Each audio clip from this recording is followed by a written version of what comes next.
Sabi ko, huwag na kayong maingay, may sakit ako. Parang awa nyo na. Ang problema po, mismo ng kanyang anak ang nagtutulak para magpakamatay na lang daw. Ako naman sir, di naman po ako takot mamatay. Bakit po kamo? Bakit po? Hindi na po ako magugutom. Hindi na po ako makakaranas ng mga sakit. Na umiiyak ako sa gabi. Kaya nga sinasabi ko, kunin mo na lang ako na. Ayoko na rito sa mundo ng mga tao. Anak naman, hanggat hindi pa uli ang lahat. Puntahan niyo ako dito.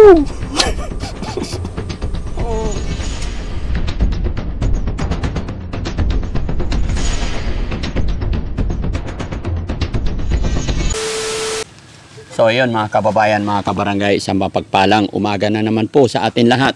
Mga kababayan, mga kabarangay, saan man po kayo naroroon, Luzon, Visayas, Mindanao, magandang buhay po sa atin lahat. Nawa po ay nasa mabuti kayong kalagayan. At kung ang Team Daddy Frankie mga kababayan, ay nandito po ang team ngayon sa Bataan, Barangay Imelda, Sitio, Batol, mga kababayan. At kung nagtataka kayo mga kababayan, ay may baka hindi pa nakakilala sa nasa bandang kaliwa ko. Siya po kuya rin namin. Ito po yung sinasabi ko na we are 5 brothers and 1 sister. At si Kuya Ed po ay nandito sa Bataan. At siya po ang nag-invite sa amin para pasyalan yung mga kabarangay niya dito, kababayan niya dito. At masarap sa pakiramdam na ganitong nangyayari, na kaming magkakapatid ay kahit maging sila, hindi lang po ako, maging ang aking mga kuya ay tumutulong sa Team Daddy Frankie at ina-assist tayo. At hindi lang sa pag-assist mga kababayan, sila rin po yung nagbigay ng accommodation, yung pagkain namin. Kaya thank you po kay Kuya Ed at saka sa kanyang butihing asawa, si Ate Arcelia. Salamat. At syempre, bago tayo magtuloy-tuloy mga kababayan, ay nanaisin ko rin na mag-thank you sa ating barangay captain dito at saka sa mga kagawad. Lahat po ng mga nag-assist, tumutulong, nag-guide para sa kaligtasan ng lahat. So mga kababayan, bago tayo magtuloy-tuloy at baka humaba masyado, diretso tayo at samahan tayo ni Kuya Ed doon sa inilalapit niya sa atin. Kuya, paki-assist kung nasaan po. Ayan.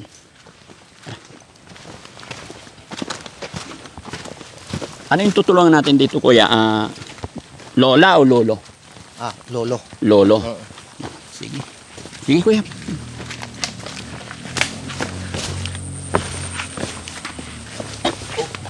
Ingat kayo dyan, no? Bakit? Ingat kayo dyan. Dito ang bahay nila. May sandok pa. Tao po. Magandang umaga po. Kumusta po kayo? Po, nakikipaglaban. Nakikipaglaban? Sinong kalaban nyo po? Si kamatayan. Sa kamatayan. Huwag naman ganon. Pwede po ba kaming pumasok, Lo? Opo. Ayan. Sige, Lo, ha. Pasok po ako. Opo. Ayan. Iurong ko lang ng konti yung kurtina mo, Lo, para hindi madilim, no? Ay, ba't umiiyak na si Lolo? Sakit po iba may ko. Ha? Hindi na po may baluktot. Hindi mo na maibaluktot yung kamay mo. Opo. Mata ko bulag na. Mata nyo bulag na. Bakit nabulag po? No. Wala man akong paggamot. Papatingin dyan. Gamot. Wala nang gamot. Wala naman ako. Ito, sa inyo po yata ito, Lo. Sandok, nandyan sa labas. Hindi naman ako makabili ng gamot. Hindi kayo makabili ng gamot. Wala akong pambili. Hindi naman ako makapag-buhay na. No, bago ang lahat, magpapakilala po muna ako. Kilala nyo po ba ako? Hindi ko naman po kayo naiyaaninag eh. Hindi nyo na ako naianinag. Nabubusisan ko lang kayo. Nabubusisan nyo lang. Pero naririnig nyo na po ba ang pangalang Daddy Frankie? Opo. Ay, salamat sa Panginoon. Sa YouTube yata yun. Sa YouTube. May cellphone po ba kayo? Meron po. Tawag sa kay Abay. Pagtawag sa? Abay ko, kinukumusta ako. Sa mga kapitbahay? Hindi po, sa Abay ko, sa Pampanga, kinukumusta ako kung ano yung kalagayan ko. Abay, asawa? Opo. Nasaan po ba asawa nyo? Nasa Pampanga po. Ilan po anak nyo? Ano po yan, bali 7, wala na po yung 2, nag-asawa na eh. Bali, yung kasama ko po rito, ano po kami, 5. 5 yung? Bali, yung ano, yung tatlong maliliit, tsaka isang malaking babae, 4. Opo. So, ang kasama nyo sa bahay na to, 5? Hindi po, bali 4 lang po kami. 4 kayo? Oo, dahil doon sila nakatira isa eh. Pero sa bahay na ito, ilan ang kasama nyo rito? Bali 4 po kami, dahil 3 yung anak. 3 yung anak. Yung So, gini- dito kayo nakatira? Opo. Ba't parang ang gulo po? Wala po kaming panggawa ng matinong bahay. Pagtyagaan na lang namin, basta pag umulan, may masisilungan. Basta pag umaraw, may mapapamagihan. Maiba tayo, tay. Anong pangalan nyo po? Carlos po. Tatay Carlos. Opo. Ilang taon na po si Tatay Carlos? Magpi-59 na po. Buti Tatay Carlos, malakas pa yung pandinig. Malakas pa yung pandinig ni Tatay? Opo. Malakas pa. Nung kalakasan mo, tay, anong trabaho nyo po? Ano po ako, welder latero po. Ah. Diyan kay Jake Ilaya. Sa mga equipment, mga bako, Oo. mga cowl, dump truck, Oh. mini dump truck. Hindi ko na po kaya magtrabaho dahil nga bigla ako nagkaganito. Ilang taon na ulit si Tatay? Magpi-59 po sa ADOS. Bata pa. Pero bakit ganun? Maagang... Hindi ko po alam. Tapos sadyang nagluluha po ba yung mata nyo o naiyak lang kayo? Hindi po. Talagang nagluluha po. Nagluluha. So ang sakit nyo po, ano po sakit nyo talaga? Sa atay po. Sa atay. Atay, tsaka creatinine, bato. Dapat sa ospital po kayo. Hindi naman, kaya ko naman eh. Hindi pa naman ako dialysis eh.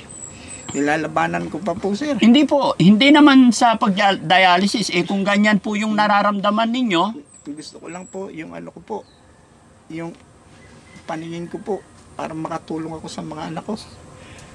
pero sa tingin ko tay, sa panahon na to, hindi muna yung pagtulong sa anak mo ang isipin nyo. Dapat ikaw muna ang tulungan ng mga anak nyo po. Eh nga pang mahirap eh. Iniwan nila ako eh. Ay, iniwan ka ng mga anak mo. Ba't mo naman nasabing iniwan ka tay? Di man ako pinapagamot, di man ako binibiling gamot. Asawa ko lang. Nasabi mo na ba yung... Alam ba ng mga anak mo yung ganyan sitwasyon? Oo, yung nasa Google, baka hindi po kayo maniwala ko ano yung sasabihin ko sa inyo, baka masya kayo eh. Bakit po? Hindi ka pa mamatay. Sinabi ng anak niyo yun? Pumunta ka ng highway, magpasagasa ka. Sinabi niya yun? Opo. Bakit ganun? Napakasakit. Pinalaki ko sila, inaruga. Kahit anong trabaho, pinasok ko. Maging dugo man ang pawis ko. Opo. Kasi ito yung sukli nila. Paano niya nasabi yun tay? Sarili niyang ama. Pinuntahan ako dito, inaway ako. Bakit kanya inaway? Dahil doon sa anak kong lalaking grade 6. Opo. Sabi ko, huwag na kayong maingay, may sakit ako. Parang awa nyo na. Opo. Ayaw nilang makinig sa akin. Sa gigil ko, naganon ko siya nung batutang plastic na yan, inalis ko. Nagkasugat dito, sinabi ko, sinakal ko. Diyos ko po, hindi ko sinasakay. Nanggigil lang ako kahit tanungin niya yung bata. Oo. Ayun naman sinabi ng bata, matigas ang ulo namin eh. Nanggigil si Papa, kaya naganyan kami. Pero ano yung sinukli niya?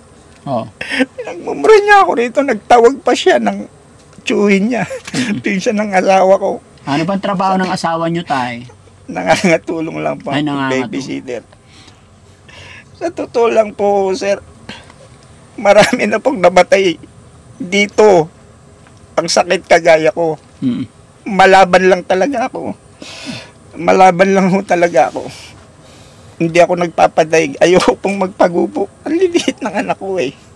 Ilang taon po ba yung bunso ninyong anak? 6 na taon po. Ay, bata Grade pa. 1. Tsaka sa bagay, sa edad nyong yan tay, marami pang pwedeng mangyari kung maipagamot ka ng mga anak mong panganay. May mga libreng ospital naman po tayo tay. Kaya nga sabi ko sa Diyos, sana may milagrong dumating. Sa totoo lang po, ito lang po ang puntahan ko. Yan, dyan, papagabay ako. Tay, dapat tawagan mo yung asawa mo bago po mahuli ang lahat. Hindi, kausap ko po kanina. Sabi ko may bisita lang ako. Kasama ni Kagawad Alvin, kakausapin ako. Opo.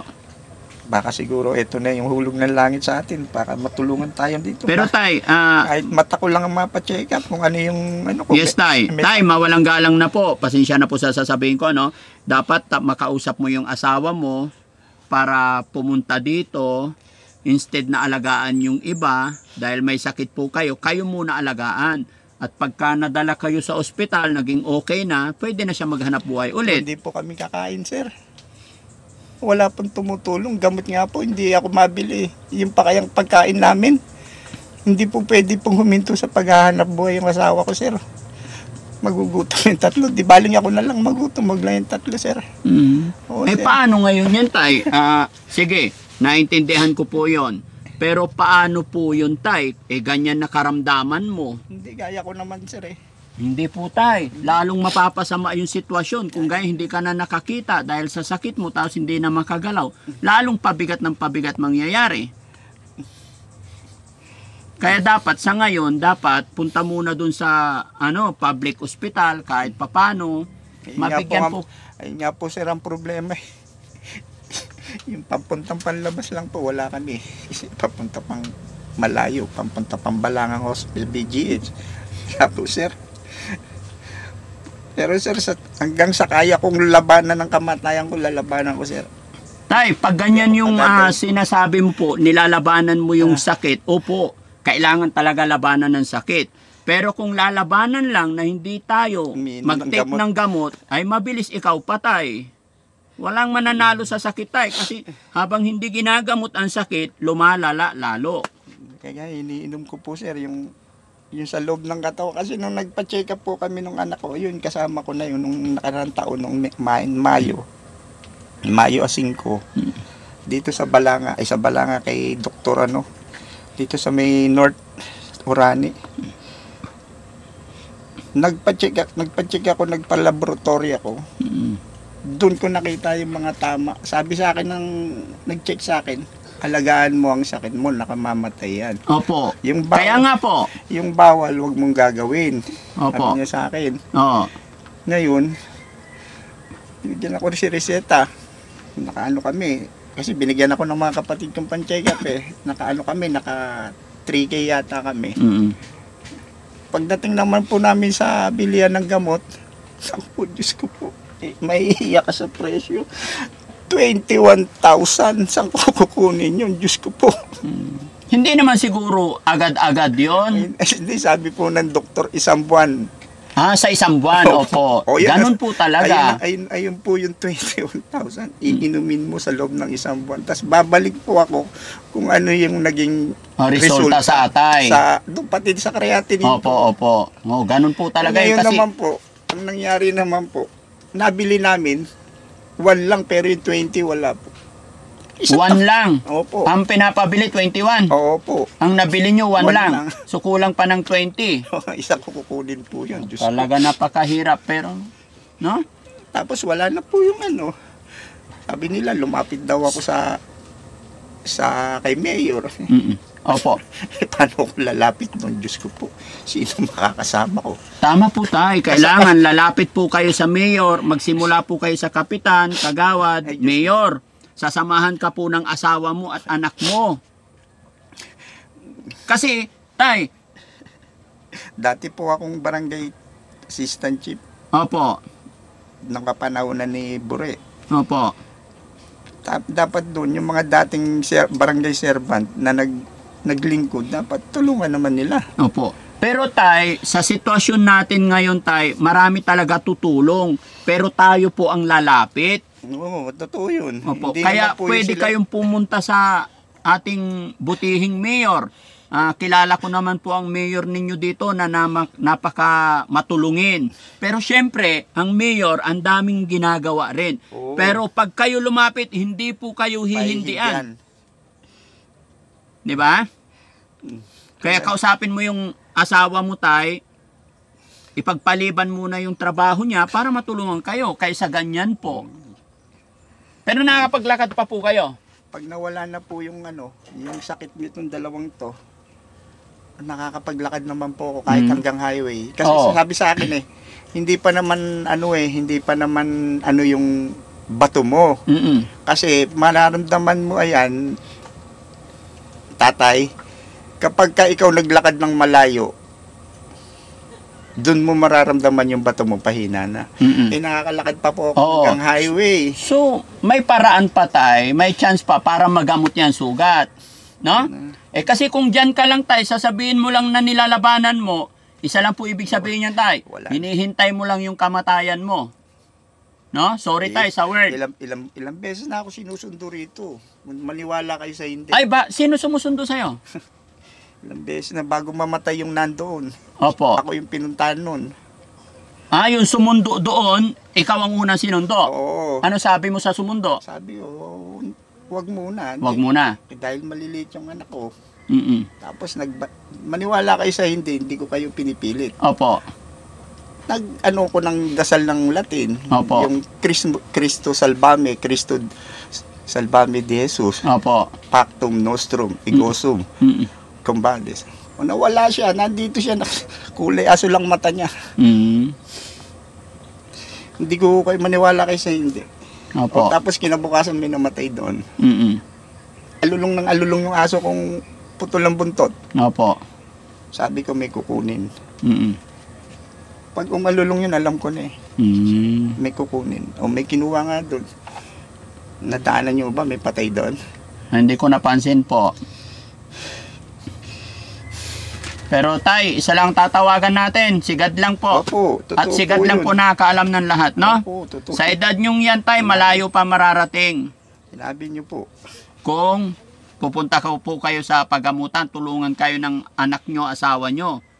No? So yon mga kababayan, mga kabarangay, no? Ito po yung napakahirap na sitwasyon ni tatay. Lalong-lalo na sa kanyang nararamdaman ayon sa kanyang mga kababayan, malabo na po yung kanyang paningin at hindi na niya naaninag ang ating mukha. At ang pinakamasakit doon, sa hirap ng kanilang buhay, kung makikita nyo itong bahay nila, talagang wala ng ayos, wala ng linis. Gaya na sinabi ni tatay, dahil sa kahirapan ng buhay. Pero matutulungan sana si tatay ng kanyang mga anak. Ang problema po, mismo ng kanyang anak ang nagtutulak para magpakamatay na lang daw ang kanyang ama. At sinabihan pa raw ang kanyang ama na punta na lang sa highway at magpasagasa. So gaano nga po ba kasakit bilang isang ama na marinig mo sa iyong anak na yung anak mo'y pinalaki mo nung maliit pa halos, hindi mo padapuan ng langaw. Pero ngayon lumaki na ay ganun ang maririnig mo sa kanya. Bagamat hindi natin alam mga kababayan ang punot dulo, sabihin man natin may pagkakamali ang magulang, pero hindi pa rin sapat na dahilan para sabihan natin ang ating magulang ng masasakit at masamang salita. Diba? Kung ano man ang katayuan, kahinaan, kakulangan ng ating mga magulang, gaya ng lagi kong nababanggit sa aking mga vlog, hindi po natin sila pwedeng sisihin. Hindi po mababayaran ang pagsilang natin dito sa mundong ibabaw kung hindi dahil sa kanila wala tayo. Kaya mga kapatid, kung ano yung mga gawa natin, sana gawin natin sa ating mga magulang habang nandyan pa.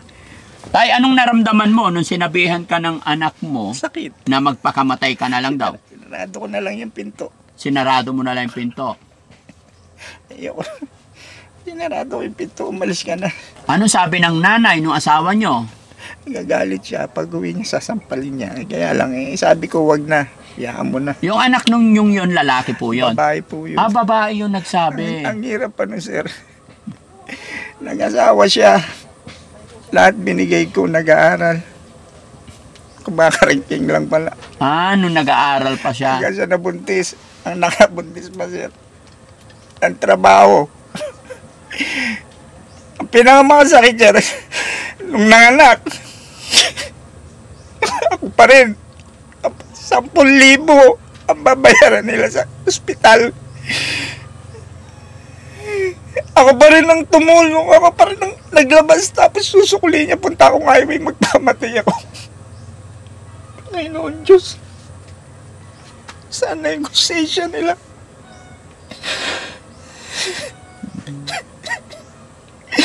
Yung isa, yung panganay kong lalaki, ilan na napundar na motor. 2, magaganda. Opo. Ibis na ako yung kasuhin kasi wala. Kagaya ngayon, linggo ngayon, sumahod yun, nagaling Maynila, nandito. Magpakita, bili man lang ako ng prutas sa saging. Samantalang nung sila, nung maliliit, sa totoo lang, kahit basura, pinulot ko, pumupunta ako ng tambakan ng basura sa Samal, sa Bukay, sa Urani, sa Hermosa. Opo. Mabuhay ko lang sila kahit na maging dugo man ang pawis ko. Pero ano yung sinukli nila sa akin? Andito ka ngayon. Andito, naghihintay ng kamatayan. Kaya nasabi ko sa kanila, pag ako naman ay gagantihan ko kayo, mumultuin ko kayo. Lagi akong mananaghoy sa inyo. Hindi ko... Tay, huwag mo na lang sabihin yung tay. Mag-pray ka na lang. Sabi ko lang yan, pero... Oh. Hindi ko kayang gawin yun dahil mga ano ko sila eh. Yun. Sobra lang sama ng loob ko eh. Kaya mo nasabi yun. Totoo po yun, tay. Ano't ano ang mangyari? Anak ko pa Hindi rin. matitiis ng magulang ang anak. Diyos ko po. Anak mo pa rin sila, no? Ganun pala yung anak mong lalaki, may 2 motor. May trabaho sa Maynila. Maganda trabaho nun. 800 isang araw nun. Ay, yun naman pala, 800 per day. Tapos may motor pa, may hanap buhay. Dalawang Ba't ganun, tay? Ba't ganun kaya ang naging nangyari? Bakit hindi ka man lang nila mabigyan, matulungan? Lagi nila sinasabi sa akin, lagi mo kami pinapalo.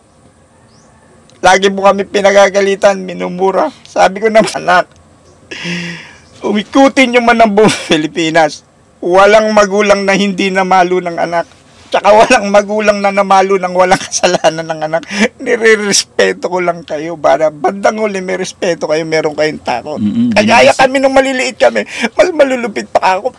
Binibitin pa kami ng patiorek. Opo. Dinidisiplina lang, no? Pero ano ginawa nila? Itinanim nila sa isipan nila yun. Lagi nilang sinasabi yung binabanggit. Wala na akong magagawa, sir. Opo. Kung yun ang ano nila, yun ang karisma nila, wala na akong magagawa. Pero tay, huwag kang mawala ng pag-asa, ha? Darating yung oras panahon, maiisip din ng mga anak mo pag nasagot na sila ng kanilang mga anak. Inabihan na nga sila, kailan pa kayo hihinang tawad dyan na tatay nyo. Kapag pantay na yung panyan, Opo. hindi kayong tawad, nakahiga na sa kabaong yan. Wala na. Hindi na kayo maririnig niyan. Opo. Kaya, ang pagmamahal sa magulang, iparamdam habang nandyan pa. Ano po? Hindi na niya maririnig. Magsisiman sila. Hindi ko na maririnig yun. Kaya ako naman, sir, di naman po ako takot mamatay. Bakit po kabo? Bakit po? Hindi na po ako magugutom. Hindi na po ako makakaranas ng mga sakit. Na umiiyak ako sa gabi. Hindi na po ako mag-iisip ng problema. Opo. Hindi na po ako mauuhaw. Doon na lang po ako sa Himlayan. Hindi po ako natatakot mamatay kung ikakaloob ng Diyos. Pero tayo, lagi ka bang umiiyak pag gabi? Pag inusumpong po ako, gusto ko po kasi makakita. Gusto mo makakita? Tingnan niyo po ito, wala na po ito. Kahit ganyanin ko po yan, wala na po. Ito na lang po, dumadamay na doon, malabo, maulap na po yan, maulap. Kung hindi po gagalaw si boss, hindi ko malalaman tao yan. Kayo po, kung hindi po kayo magsasalita, hindi ko rin malalaman tao kayo. Opo. Sino lang umasigas sa akin? Anak ko, yung grade 6. Ayun lang. Lalagyan ng pagkain. Bibit-bitan ako, inumin. Pag-apon lang ako dito, nasa eskwela sila. Kung atakihin ako, sino tutulong sa akin? Nakakaawa yung kalagayan ni tatay, mga kababayan, no? Hindi ko alam paano ako magsisimula dahil sinabi ni tatay mismo na andyan lang daw sa mga kapitbahay lang din niya yung kanyang anak. At ang isang anak niya na may trabaho sa Maynila, 800 pesos daw per day. May 2 motor. No? So, ibig sabihin tayo, may mga trabaho pala yung mga anak mo. Isa sa Ecosyn. Oh. Yung isang tumulong sa akin, buti, sa awa ng Diyos, nagbago na po. Mm. Yung nandun sa Gugo, binigyan po akong pambiling gamot. Tapos binili ako ng mga tinapay. Tay! Ay, Gaya na aking sinabi, huwag kang mawala ng pag-asa. Maaaring pagsubok lang po ito, no? opo, hindi naman ako bibigyan ng Diyos ng sakit na ganito kung di ko kaya eh. Tama. Tay, gaya na aking sinabi, ako po si Daddy Frankie. Kasama ang aking team, naka-video po tayo. I-upload namin to sa Facebook tsaka YouTube. Okay lang po ba? Wala naman pong problema. Wala po. Para makita nila yung tunay na pagkatao ko. Opo. Sige tay, bigyan po kita ng pagkakataon para marinig nila, masabi mo yung totoo mong nararamdaman, baka sakaling maantig yung damdamin ng mga anak mo. Okay lang po ba? Sige, sabihin mo yung nararamdaman mo para sa mga anak mo. Alang sa mga anak ko, huwag nilang laging isa-isip yung pinapalo ko sila. Naging malupit ako sa kanila. Makukulit kayo ng mga araw na yun eh. Tsaka wala namang magulang na hindi namalo ng anak. Pagrespeto lang yun. Pero ano yung sinuklinin nyo? Galit. Galit na mas masakit sa ginawa ko sa inyo. Opo. Pagsabihan mo ako ng pumunta ka ngayon, pasagasa ka. May sakit ako, baka mamatay ako rito. Bakit hindi pa ngayon? Diyos ko po, Panginoong Yesus. Tay, sa tingin mo ba yun lang po ba yung dahilan na ikinagalit nila o baka may mas malalim pang dahilan? Wala na po. Wala na. Ako sir, sa totoo lang, nag-isuway akong anak. Pero na minsan, hindi ko binastos ang nanay ko hanggang sa namatay siya.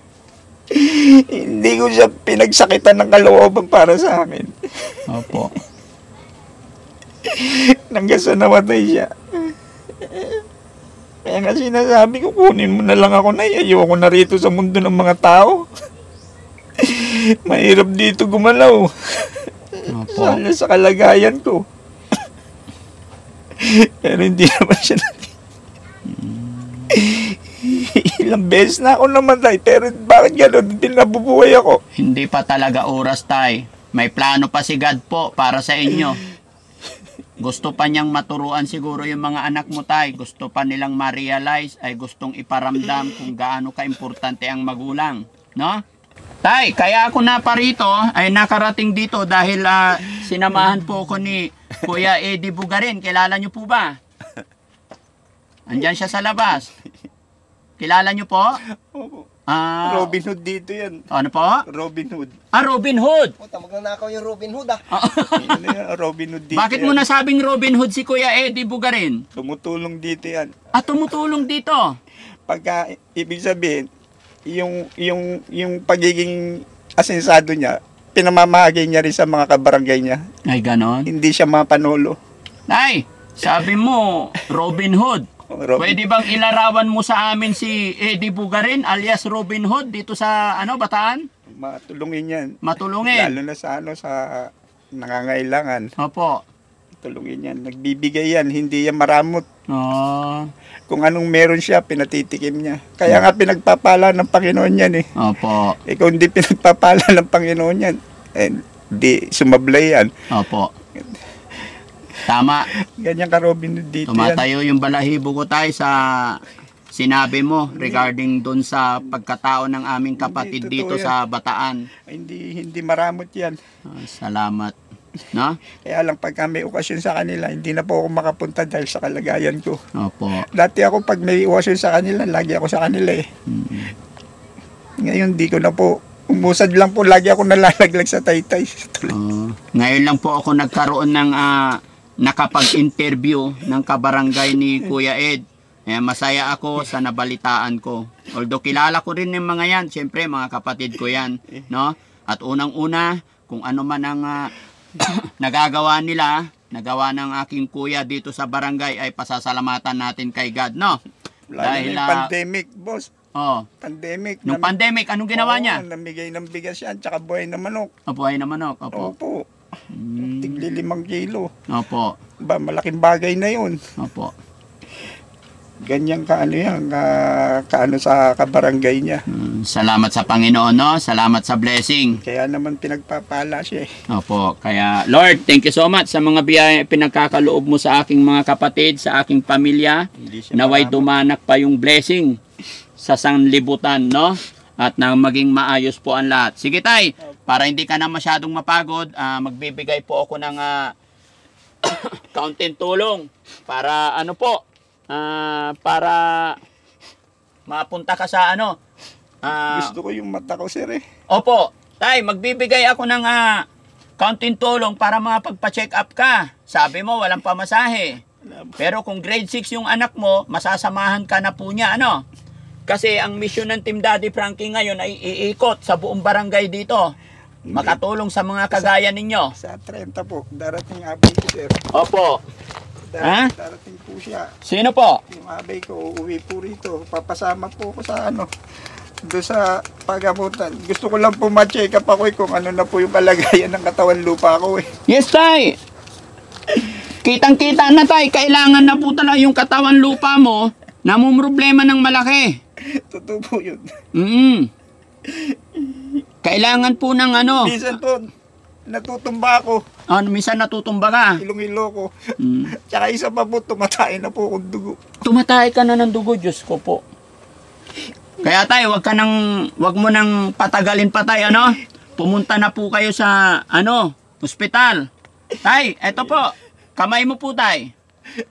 Bibilangin natin. Nakikita mo pa po ba to, tay? Hindi ko po nakikita. Hindi mo nakikita. Tay, 500 pesos po yan. Nasasalat lang po. Nasasalat mo lang. O, bilangin natin, tay. 1, 2, Salamat po, Diyos. 3, 4, 5, Salamat po. 6, 7, 8, Sana marami po kayo matulungan. 9, 10, 11, Salamat 12, po. 13, 14, Matitingnan na po yung 15. katawan lupa ko nito.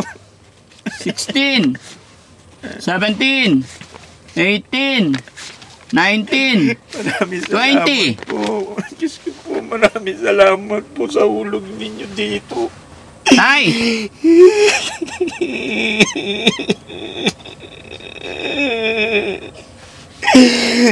Imbis na mga anak ko yung naggaganito, ibang tao pa.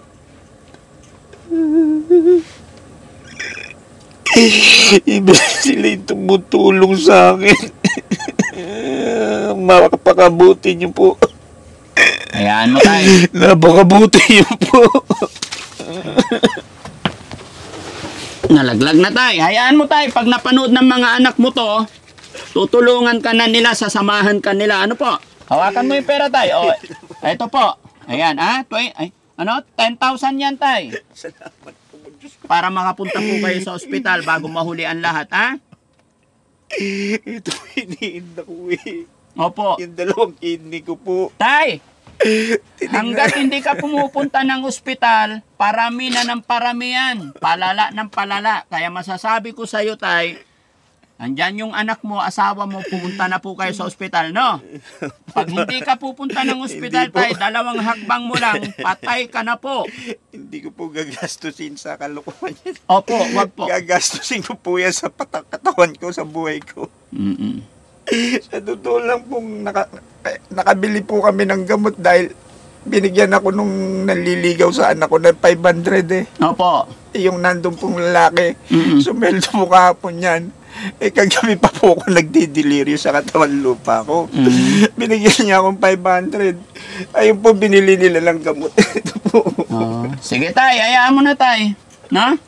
Sana yung mga anak ni tatay, tulungan na lang po siya, no?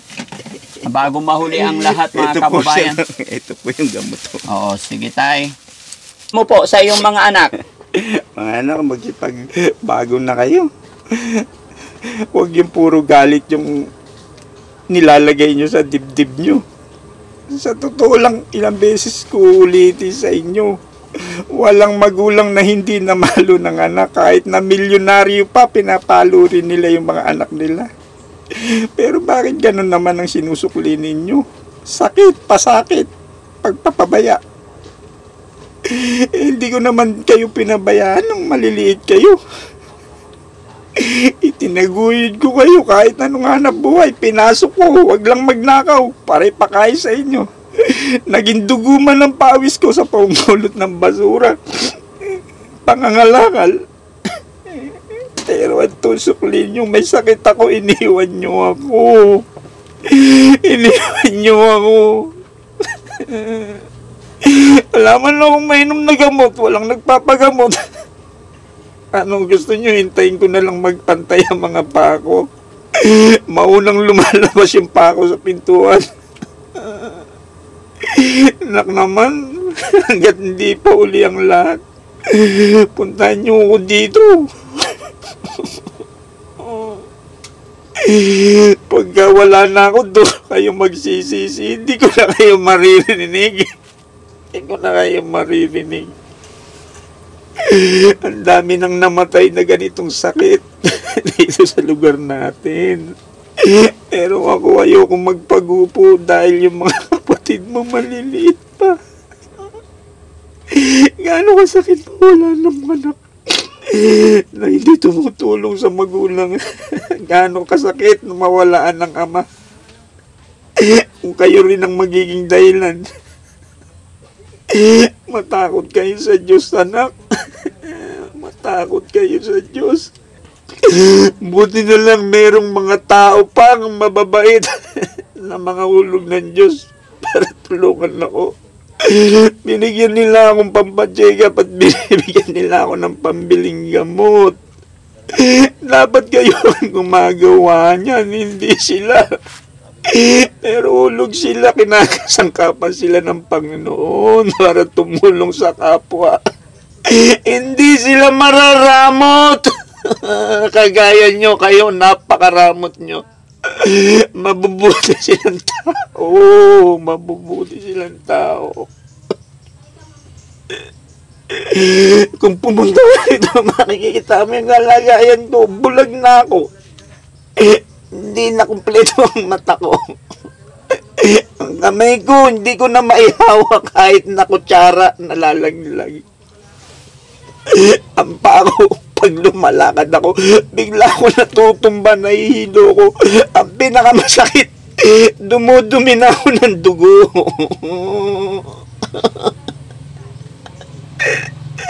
Doon ako natatakot yung pagdumi ko ng dugo. Puro dugo, walang dumi, dugo, dugo. Gusto po.